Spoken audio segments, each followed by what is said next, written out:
In September 2023, a heavy olive green train with yellow trim chugged slowly across the border from North Korea into Russia. Aboard was Kim Jong Un, the reclusive North Korean leader, traveling not by plane or fancy car, but in his very own armored moving fortress. This was no ordinary train journey. It was a mobile palace and bunker combined. Kim's train is bulletproof, bomb-proof, and loaded with luxury. Every carriage is reinforced with armor plating and bulletproof windows, making it so heavy that it crawls along at only about 35 miles per hour. Yet inside, it is said to contain pink leather sofas, fine dining with fresh lobster and Bordeaux wine, and even advanced communications so Kim can run his country on the go. How did this slow, secretive train become Kim's preferred way to travel? What exactly is inside this armored luxury train, and why does it fascinate the world? Let's climb aboard and uncover the secrets of Kim Jong Un's iconic train, a family tradition on rails. Kim Jong Un's love of traveling by train is no whim. It's a family tradition that goes back 3 generations.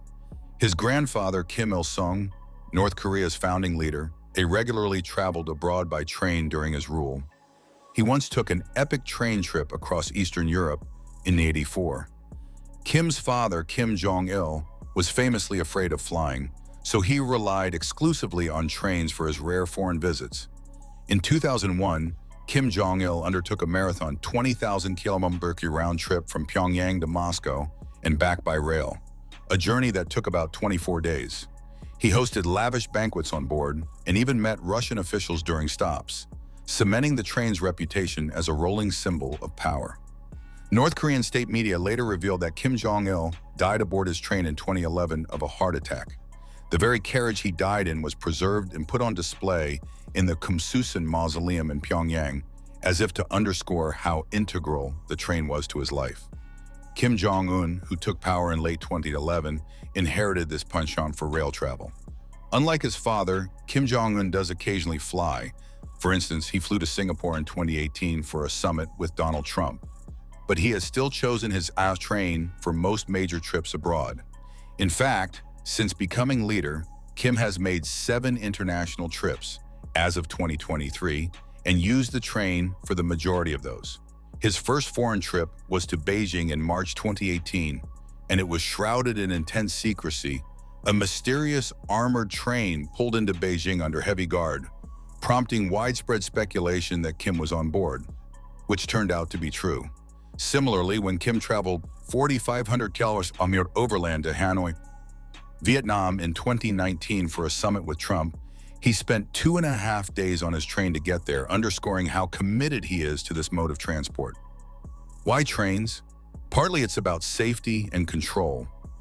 North Korea's leaders are notoriously paranoid about their personal security, and trains offer a secure, controllable environment. On a train, Kim can surround himself with trusted guards and avoid the unpredictability of air travel. No worry about his plane being intercepted or shot down. An expert noted that, even if it is slow, a train is safer and more comfortable than anything else for a North Korean leader. On board, Kim can convene his generals, plan strategy, and even give orders to his government from a mobile command center. One former official said Kim's train has all the communications equipment needed to command the entire country from anywhere, making it as comfortable and functional as his office back home. In essence, Kim's armored train is the North Korean equivalent of Air Force One, a secure, self-contained mobile HQ, only on rails. A fortress on wheels, unprecedented security. To understand Kim's train, we must understand its extreme security.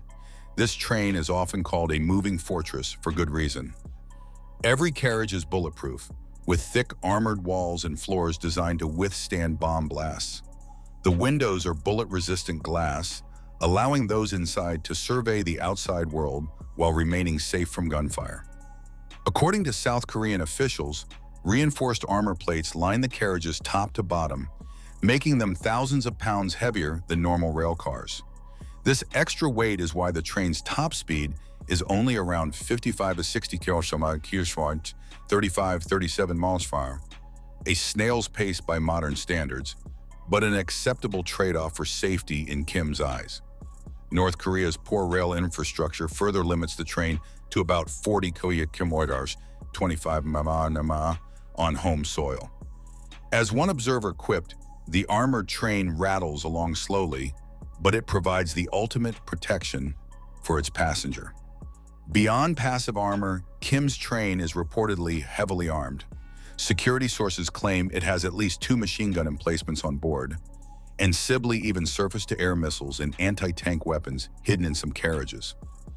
Essentially, the train could fight its way out of an ambush if it had to. In addition, Kim has a helicopter on board for emergency escapes.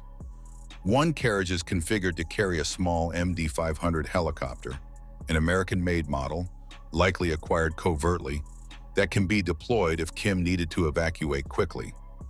The train's design assumes even the worst-case scenarios. It's truly a rolling fortress prepared for battle. Then there are the elaborate operational security measures whenever Kim travels. It's not just one train, but 3 trains that move in concert to protect the leader. Advanced security train. First comes a scout train about 20-60 minutes ahead of Kim's. This advanced train carries armed security as officers and equipment, like mine detectors, to sweep the railway for any signs of danger or sabotage. About 100 security agents are deployed along the route in advance to check every station and stretch of track for bombs or obstacles. As this security train passes, all other rail traffic is halted. Power to other tracks is shut off to ensure no other train can accidentally or intentionally interfere Kim's armored train. Next comes the main train carrying Kim Jong Un and his close entourage. This is the 21-car train itself, often pulled by a pair of armored locomotives. It travels at a distance behind the first train so that any potential threat detected by the scout can be dealt with before Kim's train arrives. Kim's location on board is a closely guarded secret, and multiple decoy carriages ensure no one knows exactly which car he is in at any given time. Rear security train. Finally, about 20 minutes behind Kim's train, a third train follows with additional bodyguards and support personnel. This train provides backup security and can respond if any incident occurs. It also carries advanced communications gear to maintain contact with Pyongyang or military units. These 3 trains effectively create a moving security bubble around Kim. Helicopters often shadow overhead as well, scanning the tracks and surrounding areas for any suspicious activity. When Kim's train nears a station, teams of plainclothes agents swarm the area to enforce a 24-hour lockdown in advance. No other passengers are allowed anywhere near the station. Local security is on highest alert until the train of the supreme leader safely passes. Luxury on the rails, decadence and comfort on board. Despite its fortress-like exterior, Kim Jong Un's train is lavishly outfitted inside. This is not a Spartan military transport. It is more like a 5-star hotel mixed with a conference center, all on wheels. Photographs and footage have offered rare peeks into the train's opulent interiors. One video from 2018, during Kim's visit to China, revealed a bright, white-paneled carriage ringed with soft pink leather sofas. The decor looks straight out of a luxury lounge. Wall-mounted lighting fixtures and curtains on the windows gave the car a surprisingly cozy upscale ambiance. Another glimpse in 2020 showed a carriage with quirky flower-shaped ceiling lights and zebra print upholstered chairs, showing Kim's taste for a bit of flamboyance in design. There are multiple VIP suites and functional rooms on the train reserved for Kim's personal use. According to one South Korean expert, the train has dedicated bedroom and bathroom carriages exclusively for the leader. Kim can sleep, change, and even bathe in comfort as the countryside rolls by outside. There is also an office carriage, essentially Kim's mobile study/office, complete with a large wooden desk, swivel chair, and maps on the wall. In footage, a map of China and the Korean Peninsula could be seen behind Kim's desk, emphasizing that even en route, he is monitoring regional affairs. Conference rooms with long meeting tables and flat-screen TVs are available for onboard meetings and briefings. One white conference room was shown in use as Kim addressed officials in a 2015 video.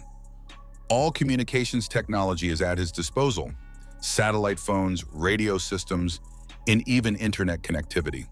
In fact, the train is equipped with a satellite communication system that links all carriages so Kim and his staff can have secure communications and even live video conferences from the train.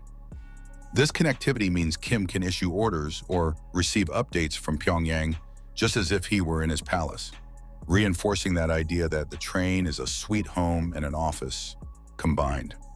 For entertainment, the elder Kim even had a troupe of young female performers dubbed the lady conductors on board.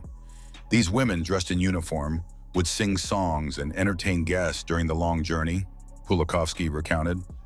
Imagine a private musical review occurring in the dining car after dinner. It sounds surreal, but that was life aboard Kim's train. North Korean waitresses and attendants are also known to be on standby in each carriage, ready to serve Kim or his guests at a moment's notice. Kim Jong Un appears to have maintained this high standard of luxury. In his train, one carriage serves as a full restaurant dining car, outfitted with a central aisle and tables where Kim can host banquets for his inner circle. The dining car reportedly features high-quality china, crystal glassware, and gourmet cooks. During Kim's 2018 and 2019 trips, observers noted that extravagant meals were served on board, including multiple courses and fine alcoholic beverages, all while the train was en route to diplomatic summits. The train also carries Kim's toys and transport for abroad.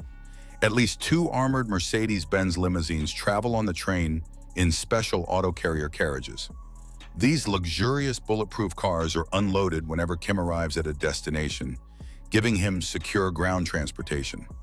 For example, when Kim arrived in Vietnam by train in 2019, his entourage had his armored Mercedes ready for him. Alongside the cars is the emergency helicopter mentioned earlier, stored in a cargo carriage near the end of the train. That way, Kim has multiple options to move around or escape if needed, by rail, by road, or by air, all accessible right from his train. In the end, Kim Jong Un's armored train is a potent mix of theatrical spectacle and practical strategy. It keeps him safe, it keeps his activities secretive, and it provides a stage from which he can project strength.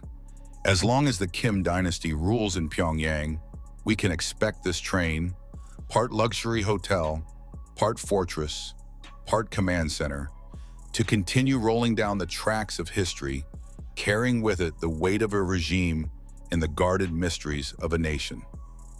And that's a glimpse inside the secretive, luxurious world of Kim Jong Un's armored train. If you enjoyed uncovering these hidden details, don't forget to hit that like button, subscribe to our channel for more captivating insights into the world's most intriguing figures, and turn on notifications so you never miss our next upload. Until next time, stay curious and see you in the next episode.